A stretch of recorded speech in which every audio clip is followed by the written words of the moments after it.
aha yɛ nimdeɛ news sɛdeɛ da bia yɛteɛ no hanom kɔfare baa nsɛm a ɛsisie wɔ Ghana ha fa amanyɔsɛm wɔ ne amamu ho ɛne yɛde ba sɛ fa NDC MPP and other entertainment ho ɛna yɛde ba ɛma wɔn nso wɔso ɛteɛ mu akɔ aba bio hwɛ sɛ ɔbɛ subscribe to yɛn channel no na wɔn nsa bɛka all other relevant news a ɛwɔ ɔman Ghana mu ha ɛto wɔ bɛwie yɛ nsɛm pii ɛna ɛsisie ɛne ateate wɔn a yɛkyerɛ wɔn a yɛboro wɔn a yɛgya wɔn ntɔkwa ahodoɔ a ɛkɔ so ɔman Ghana mu asomdwe ne ateefoɔ ne abobo a ɛkɔ so na nsɛm foforɔ asɛ sisi deda ne da nyinaa na mɛka kyerɛ wɔn no aha deɛ wɔde ana wɔde asɛm firi sɛ paneɛ potɔ fam a yɛte na sɛdeɛ mpanimfoɔ nso akasa ka kom yɛ nnipakuo no mu na mɛpɛ sɛ wobɛtie saa nsɛm yi na nso wakyerɛ before that no subscribe na bio no for comment nso to aseɛ ne yɛwie yɛbɔbɔ ho ne yɛhwɛ baabi asusu a ɛde bɔde ho bɛfa mpanimfoɔ se ka kom yɛ nnipakuo no mu yɛkɔtie nsɛm yi a ɛwɔ Ghana man nsɛm yi mmra ne yɛba a yɛde yɛadwenkyerɛ nso so aba tie ne yie fɛ mu aba ma abomfu wei ɛnyɛ ntɔkwasɛm yɛntie mmerɛ sisi a Mr. Boahen has revealed staggering expenditures on the national security and intelligence operations. This, he says, included some 8.3 million Ghana cedis for communications equipment for an opposition party and nearly 1 million Ghana cedis in payments to members of parliament for passing key laws. Now, ranking member on Parliament's Defence and Interior Committee, Reverend John Fojo, is asking for a probe into this, and he joins us on our desk. Let's speak to him. We'll also have on the line lawyer Martin Pebu with us, and he's also going to share his views on this particular happening. I have Martin with me right now. Martin, what do you make of these revelations made by Mr. Boahen, and what do you think will change in the investigation or the case that's before court? Okay, so I state that the revelations are an eye-opener, okay, and enlightening, because we've been enlightened, you know. In the previous administration, we always felt there was some misuse of our funds, okay, for lack of a better word, but we had no evidence, and so with this particular kind of revelation, we are getting closer. We are not quite there yet, but we are a bit closer to, you know, finding exactly how the state uses and misuses our resources. Okay? So I call this revelation God sent, because it's making us wiser as a people. I mean, all the things we've been saying that, hey, politicians don't use our money well. Politicians don't use our money well. The public purse is not being guarded well, all right? The public purse itself is being stolen. It's something that this revelation has come to reinforce. So we should be happy for it.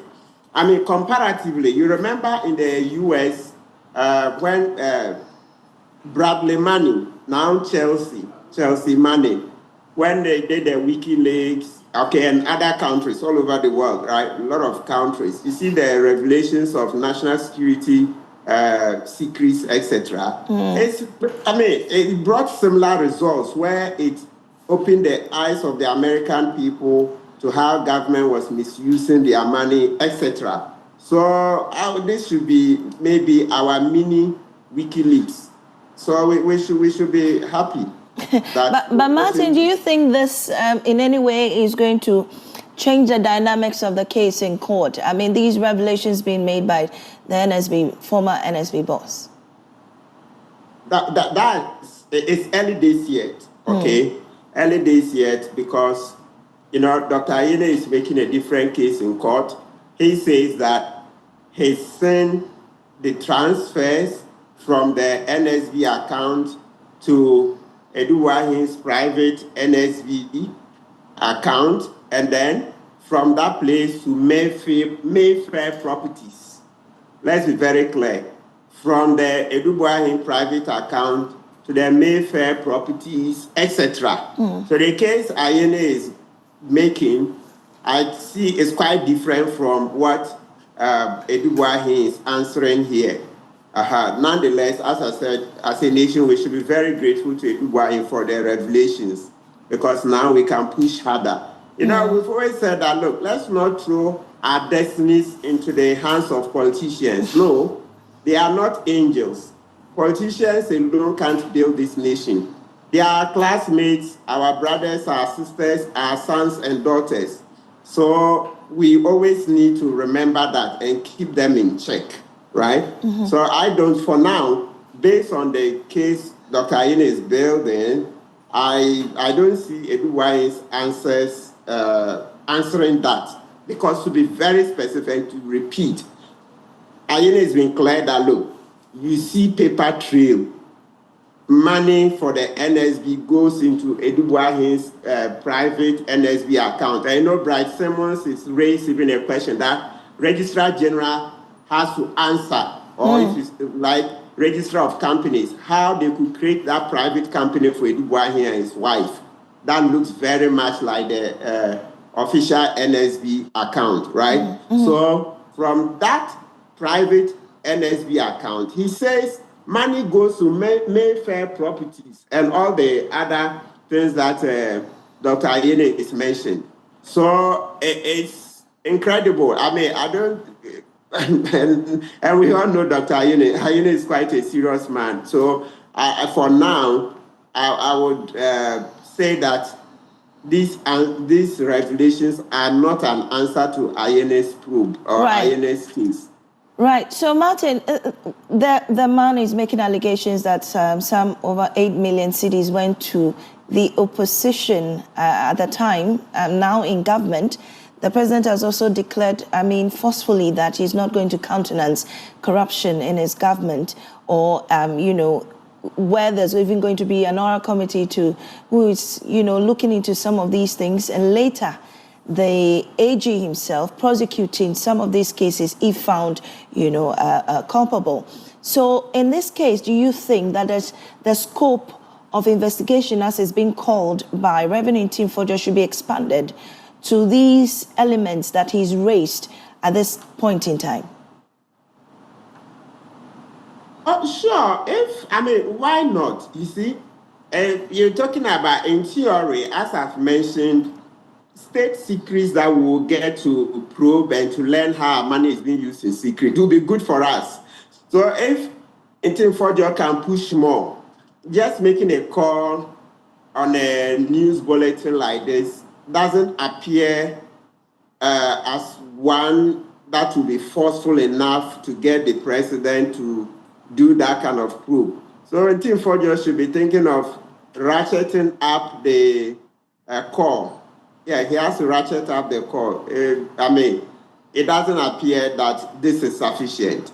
But does he even have to ratchet up the call? I mean, this is a case that the AG is already probing and taking it to court. Can the AG do more than that? I mean, this is in the, in his backyard anyway. Let me see. I think I need, but let's go back a bit. Let me get it. So Ntimfodjo is saying that, to be clear, because I haven't read the story, what he's saying is that he's asking that the revelations made by Boahen should also be investigated by the Attorney General. That's a call. No, to be investigated, he doesn't specifically name Attorney General. Okay. All right, let's go back a bit and see, so that I don't answer a question that I haven't reflected on well. I thought he was asking for a commission of inquiry. So that's the way I understood it. But now let's come back a bit. Let's take some of the items. That will make a better, it will help us understand. So let's say, everybody says money was paid to opposition parties to do, what do you call it? Even MPs to pass certain security laws. Okay, so maybe, yes. So all of that, I think a lot of them sound in corruption. Yes, if you say you're paying MPs money to pass a law, it sounds more in corruption. And so that would look like OSP. If you pay money to opposition parties to help them monitor elections, etc., what were you doing? Paying them off? Is it using public office for private gain? So you should come with more details. You see it? Yes, then it will be clearer. it will be clearer so that I'll know who should go. Because as I said, I understood it as a commission of inquiry. That one is general, all round. So that one, yes. But now, if you say go to Ayene, it's not too clear to me that all of that can go to Dr. Ayene, the Attorney General. Some of them, from what I'm saying, the ones that it says pay to MPs, etc., that's sounding in corruption because MPs are paid to pass laws. And you know that particular thing, look, it's not the first time. That particular thing paying 900 and something thousand to the MPs to pass the Securities and Intelligence Agencies Act, the new one. It's not new. Look, lots of government agencies, they always pay. It's become standardized. They always pay. And we've had an interview, a debate with Joe Wise, with Samson Labiayenene, where Joe Wise said, yes, they receive those monies. Right. They think it's facilitation of their work.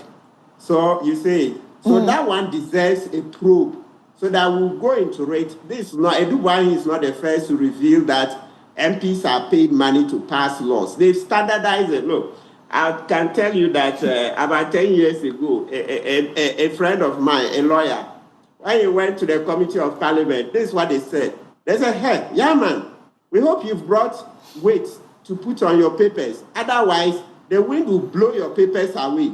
You know what the weight is? It's money. You're coming to the Committee of Parliament, you haven't brought money, then they can't see your work. It's been there. Look, from the late 90s, we started hearing MPs are paid money to pass budgets, etc. from 98 onwards. Right. Okay, so that one deserves a commission of inquiry first, so that we see the length of the toad. All right. Thank you so much, Martin.